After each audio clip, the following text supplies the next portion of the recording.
দিবেন, তাদেরকে আমাদের উপজেলা নির্বাচনের সুযোগ করে দিবেন, তাদেরকে ইউনিয়ন কাউন্সিল নির্বাচনের সুযোগ করে দিবেন।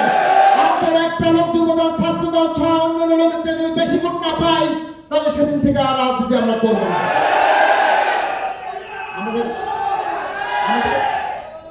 আমরা এক সমাজের মধ্যে সবচেয়ে বেশি সুশিক্ষিত, আমরা সবচেয়ে আদর্শবান, আমরা 5 ওয়াক্ত নামাজ পড়াই, আমরা ইমামতি করি, আমরা মানুষের শিক্ষকতা করি, আমরা কাজগিরি করি, আমরা তো চুরি করি না, ডাকাতি করি না, আমরা বিড়ি খাই না, সিগারেট খাই না, আমরা সমাজের মধ্যে একজন সুশিক্ষিত মানুষ। কিন্তু যদি আমাদেরকে কাজে লাগাতে পারেন, বাংলাদেশ জাতীয়তাবাদী দলের সুনাম অনেক অনেক বৃদ্ধি পাবে ইনশাআল্লাহ। পরিশেষে আপনার কাছে উপস্থাপন করলাম, আপনি দেখেন এই 18টি বছর পর্যন্ত বাংলাদেশ জাতীয়তাবাদী দলের প্রত্যেকটি নেতা কর্মীরা আমরা জেল জুলুমের শিকার হয়েছি। ভবিষ্যতে গণতন্ত্রের জন্য যদি কোনো আন্দোলন সংগ্রামে ডাক দেয়, বাংলাদেশ জাতীয়তাবাদী এই ওলামা দলের প্রত্যেকটি নেতা কর্মী যা কিছু আছে সব কিছু নিয়ে ঝাঁপিয়ে পড়বে ইনশাআল্লাহ। শুধু তাই না, ষড়যন্ত্র এখনো শেষ হয় নাই।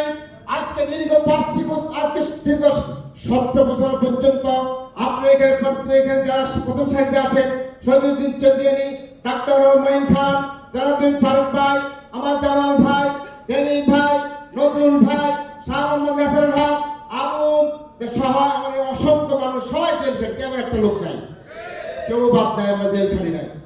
তারপরও 17 বছর পর্যন্ত আন্দোলন সংগ্রাম, গুম খুন নির্যাতন শোষণের বিরুদ্ধে, ওই স্বৈরাচার শেখ হাসিনার বিরুদ্ধে আমরা আন্দোলন সংগ্রাম করেছি।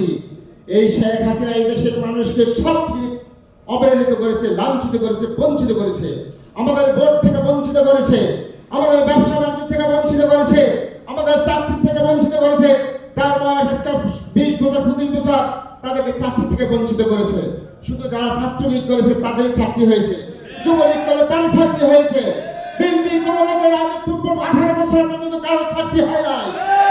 আমি বলতে চাই, এই 18 বছর পর্যন্ত আমার যে সমস্ত ভাইয়েরা চাকরি থেকে বঞ্চিত হয়েছে, এই 18 বছর পর্যন্ত তাদের সকলকে চাকরির ব্যবস্থা করা হবে, চাকরির ব্যবস্থা করতে হবে। কেননা এই পর্যন্ত সমস্ত প্রত্যেকটা সেক্টরের মধ্যে ছাত্রলীগ, যুবলীগ, আওয়ামী লীগের সমস্ত পেতাত্তারা বসে আছে। ওদেরকে অবিসম ও তাড়াতাড়ি তাদেরকে ওখান থেকে প্রতিহার করতে হবে, ওদেরকে পদত্যাগ করাতে হবে অথবা সাসপেন্ড করতে হবে, করে সুন্দর সুস্থ একটি পরীক্ষার মাধ্যমে একটি তাদেরকে চাকরির ব্যবস্থা করতে হবে। এবং আমি একটি কথা বলতে চাই, এই পেতাত্তারা বাংলাদেশের সচিবালয় সহ বিভিন্ন জায়গাতে বসে আছে, ষড়যন্ত্র কিন্তু শেষ নাই। আপনারা হয়তো বা আরো টান সংগ্রামের জন্য প্রস্তুতি নিতে হবে। কেননা এই সরকার বলছে 18 মাসে নির্বাচন দিবে, 18 মাসে নির্বাচন দিবে কিনা তাও সন্দেহ আছে। এখানে কিন্তু সন্দেহের খন্ড পাওয়া যাচ্ছে।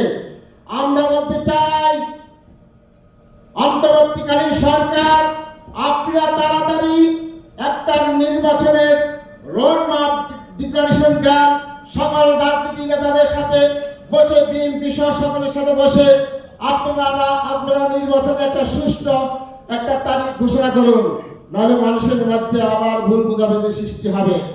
আপনারা নির্বাচনের একটি রোড ম্যাপ দেন, কবে কখন নির্বাচন করবেন সেই ঘোষণা দেন, এবং বাংলাদেশের মধ্যে সচিবালয় সহ ডিসি, এসপি সহ যেখানে যেখানে আমাদের পেতাত্তারা বসে আছে তাদেরকে সরিয়ে একটি নিরপেক্ষ প্রশাসক বসে নির্বাচনের ব্যবস্থা করতে হবে। আমি আপনাদের কাছে সবিনয় অনুরোধ করব, বাংলাদেশ জাতীয়তাবাদী ওলামা দলের আজকে প্রতিষ্ঠা বার্ষিকী উপলক্ষে আপনারা আমাদের পাশে থাকবেন, আমরা আপনাদের পাশে থাকবো। আমাদের সুবিধা অসুবিধা আমাদের সবসময় আমাদেরকে পরামর্শ দিয়ে বাংলাদেশ জাতীয়তাবাদী ওলামা দলকে সামনে নিয়ে যাবেন, এই আশা প্রত্যাশা রেখে আপনাদের সকলকে ধন্যবাদ দিয়ে